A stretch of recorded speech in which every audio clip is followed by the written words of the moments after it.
In this video series, we'll be discussing the services that are available through GSA's Multiple Award Schedules program, including how to find them and the procedures and requirements that apply when ordering services. This video series is for ordering agencies that require GSA schedule services and that can benefit from the easy and cost-effective solutions the program offers.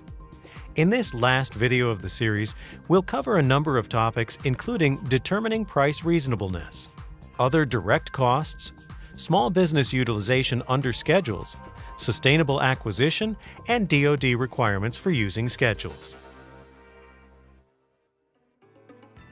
When buying services, FAR 8.405(2) requires an ordering activity to conduct an overall price reasonableness determination. As mentioned previously in this video series, this includes considering the proposed mix of labor and level of effort to ensure the overall price provides the best value to the government. The ordering activity should also examine the contractor's proposed labor mix and level of effort against the independent government estimate to determine if the price is reasonable. Remember that price reasonableness is concerned with whether or not the price is too high. Price reasonableness is not price realism, which concerns pricing being too low. Price realism may be conducted if the intent to do so is explicitly stated in the RFQ. Travel costs and other direct costs also need to be considered. Often, travel in the performance of a task order is reimbursable. Look to Clause CFSS 370B in the MAS contract, which states in part that travel and per diem are reimbursable by the ordering agency or can be priced as a fixed price item on orders placed under the multiple award schedule. Travel in performance of a task order will only be reimbursable to the extent authorized by the ordering agency. Other direct costs, ODCs, are commercial items that support a task and that are included in the task order. Regarding firm fixed-price task orders, other direct cost items need to be priced on the contractor's schedule. Otherwise, they are considered an open market item. For any open market items totaling in aggregate above the micro-purchase threshold, FAR 8.402F essentially requires a separate procurement outside the FSS program to be in compliance. For time and material task orders, ODCs considered order-level materials that are not priced on the schedule contract will follow a different ordering process. Look to GSAR Case 2016 G506 at regulations.gov for future regulation changes regarding the specific policy on order-level materials under T&M orders. As mentioned previously in this video series, it is important to consider inherently governmental functions when acquiring services.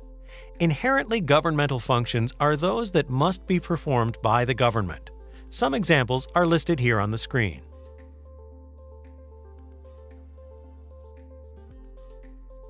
GSA strongly supports the participation of small business concerns in the GSA Schedules program. About 80% of our schedule holders are small businesses. As such, GSA supports orders to small business schedule contractors in the categories listed here. Remember, for woman-owned small business and economically disadvantaged woman-owned small business, you need to follow the Small Business Administration guidelines as they are only for certain NAICS codes. Under FAR 8.4, acquisitions, including those for services, may be set aside for small businesses solely at the contracting officer's discretion. In addition to set-asides, FAR 8.4 provides a couple of other options for promoting small business. A contracting officer can choose to solicit only small businesses or subcategories of small businesses. If the order is under the simplified acquisition threshold, then at least 3 need to be solicited.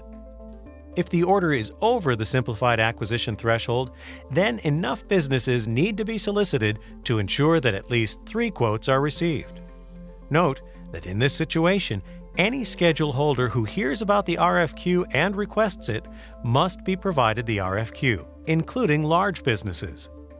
This method has to be done outside of eBuy, as only set-asides can be restricted to small businesses in eBuy. Also, socioeconomic status can be made a significant best value evaluation factor.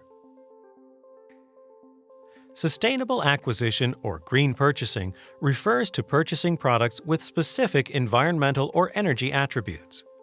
Federal agencies are required by statutes and executive orders to purchase certain products with these attributes. It includes the purchase of services under which green products will be supplied or used. For example, janitorial services contracts usually require the contractor to supply replacement paper towels, toilet paper, and plastic trash can liners, all of which can be made from recycled materials. And just because it is a service contract does not mean you can't employ green purchasing methods. For example, you ask a contractor to describe its sustainability practices within the company, their policy for printing double-sided, using green products in its operations, etc., as part of the evaluation criteria. For the full list of green products and services, visit gsa.gov/gogreen. Interagency acquisitions are commonly conducted through indefinite delivery contracts, such as task and delivery order contracts. Most frequently used are federal supply schedules, government-wide acquisition contracts, or GWACs, and multi-agency contracts. FAR 17.5021A2 applies to interagency acquisitions. To paraphrase, before placing an order against another agency's indefinite delivery vehicle, it needs to be determined that the use of another agency's contract vehicle is the best procurement approach, and concurrence obtained from the contracting office. For a mass order, this only applies to orders greater than $550,000. This means that unless the order is a mass order under $550,000, then the requirement to do a best procurement approach to use another agency's contract vehicle applies at any dollar level, even the micro purchase level. The FAR stipulates that at a minimum, this determination should address the suitability of the contract vehicle, the value of using the contract vehicle, and expertise of the requesting agency to place and administer orders. The Department of Defense controls interagency acquisitions, including schedule orders, at even lower dollar amounts. When an order exceeds the Simplified Acquisition Threshold, Defense Federal Acquisition Regulation Supplement, or DFARS 217.770, provides for special review and approval. This includes evaluating whether using a non-DoD contract for the acquisition is in the best interest of DoD, determining that the tasks or supplies are within the scope of the contract used, reviewing funding to ensure it is used in accordance with appropriation limitations. For assisted acquisitions, providing unique terms, conditions, and requirements to the assisting agency for incorporation into the order or contract to comply with all applicable DoD unique statutes, regulations, directives, and other requirements. Collecting and reporting data on the use of assisted acquisition for analysis. DFARS 208.404 states that if only one offer is received to a competitive solicitation and the order exceeds the SAT, the contracting officer must provide special consideration to potentially resolicit the order to allow for a 30-day response period if fewer than 30 days was initially allowed, and provide additional analysis regarding price reasonableness.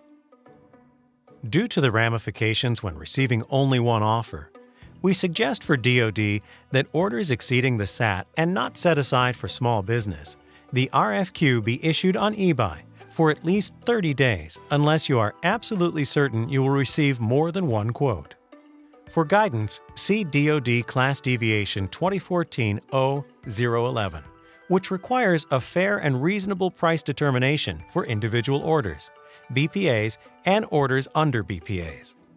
And the July 31, 2015 DPAP Memorandum, Proper Use of GSA Federal Supply Schedule Contracts, a reminder.